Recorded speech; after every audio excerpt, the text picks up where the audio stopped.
just saw a comment from my cousin Randy saying that I deserve this.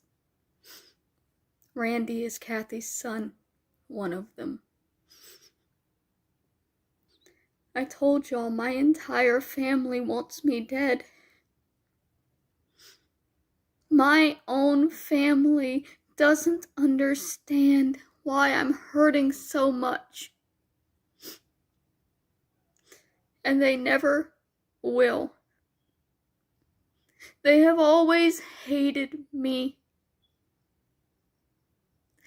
And they always will.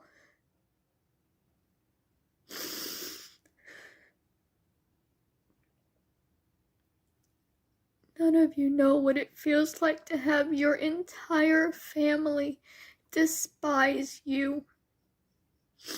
To wake up every day knowing there's not a single person on this planet that truly wants you alive.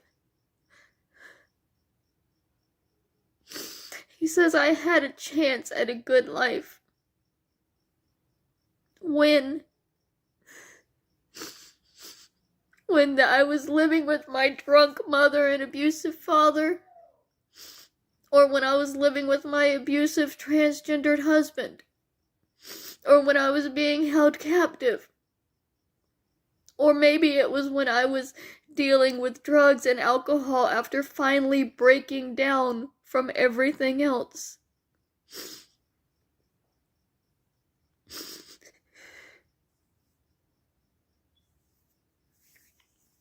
Everybody else in my family that has struggled loves each other. They have alcohol problems and they have pill problems and they are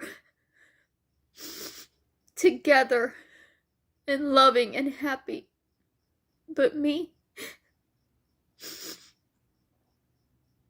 it took a lot before I finally succumbed to being on drugs and being on an alcoholic. And I was only there for a couple of years.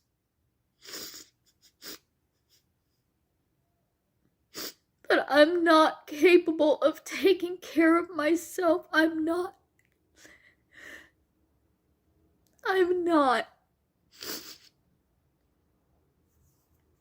And literally, there's no help, there's no support, there's nothing but hatred. From the people that are supposed to love me, there's nothing but hatred. My aunt wants you all to believe that the rest of the family is perfectly normal. My older sister's had like 4 husbands. Randy's on his 2nd and so is Sarah. But that's normal because Kathy had a different husband for each one of her kids. It's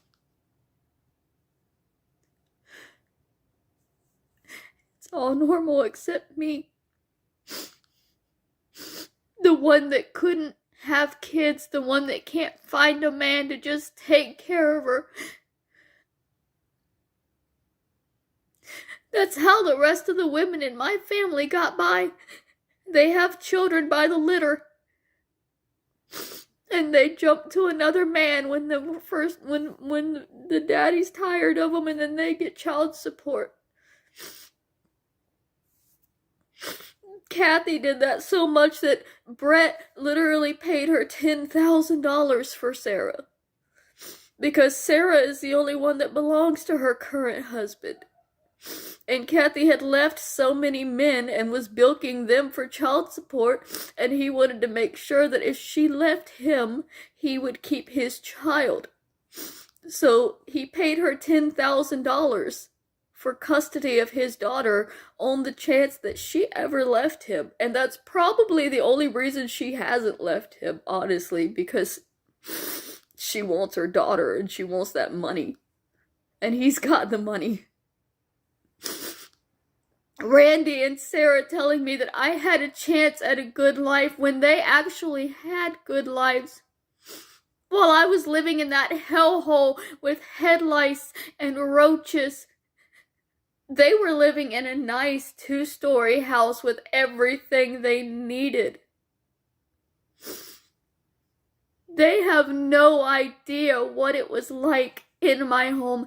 They have no idea what my father was like because I don't think they ever met him when they were old enough to remember it. Kathy didn't bring them around him because he was such a bad person. My mom was so desperate to have somebody take care of her after he died that she married a pedophile that also beat her. But that's what was normal to her.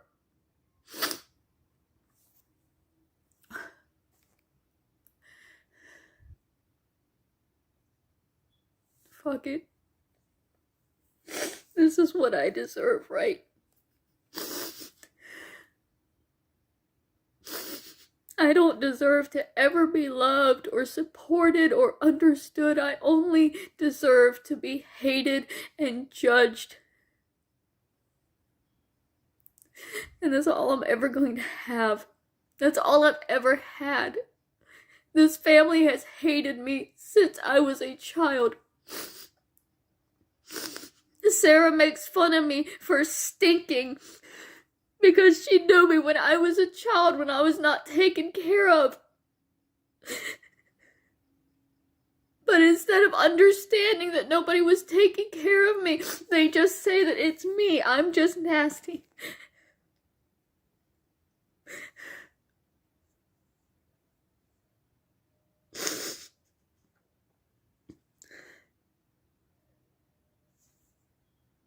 God, I can't take it anymore. It's just...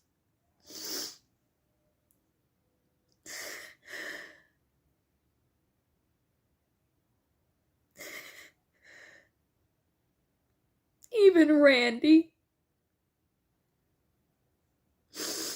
I knew Sarah hated me. I knew Kathy hated me. I knew Brett and Martha and David were all fine with me dying. But for some reason, I thought Randy understood a little bit more.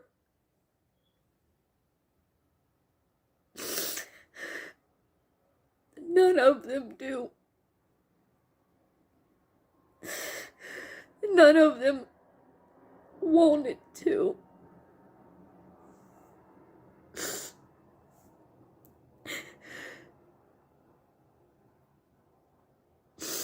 My family is so kind and sweet to other people, to the outside. And nobody will ever believe the things that they do in private. The secrets that I know. That they're terrified of me letting out and being believed.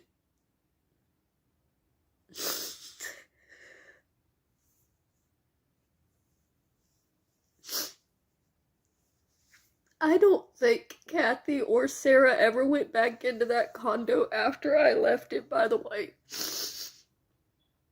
Because if they had, I don't think they would have been talking about fictitious things like blood and shit on the walls when there was something very real in the back closet that they could have talked about. Which was the fact that I had built a gas chamber. I wanted to die. And the only reason I decided not to use that gas chamber was because there were people living upstairs and I didn't want to hurt them.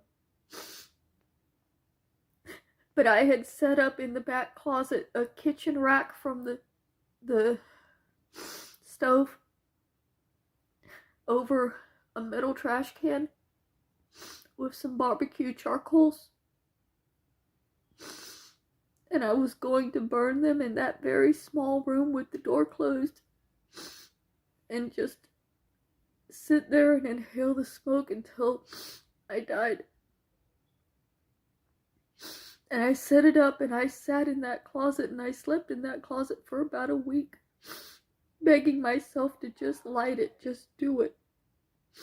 And I talked myself out of it because I didn't want to hurt anybody else. And I knew it would hurt the other people in the condo. There were not blood and shit on the walls.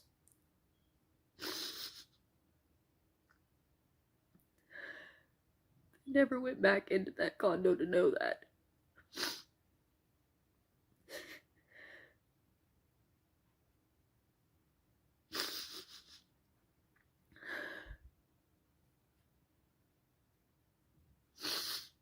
They're constantly saying that I'm faking everything. My tears are fake. My panic is fake. My want to die is fake. And until it happens, they're never going to believe it. They're never going to believe that I've ever hurt.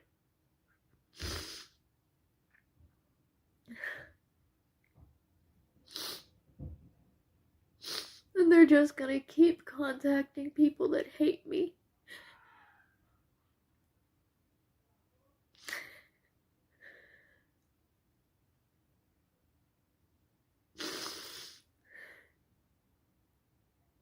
They're just gonna keep hating me.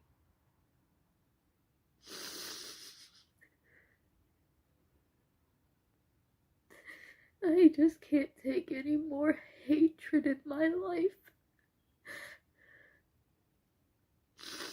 I've had so much, and I spent so many years full of hatred and full of anger.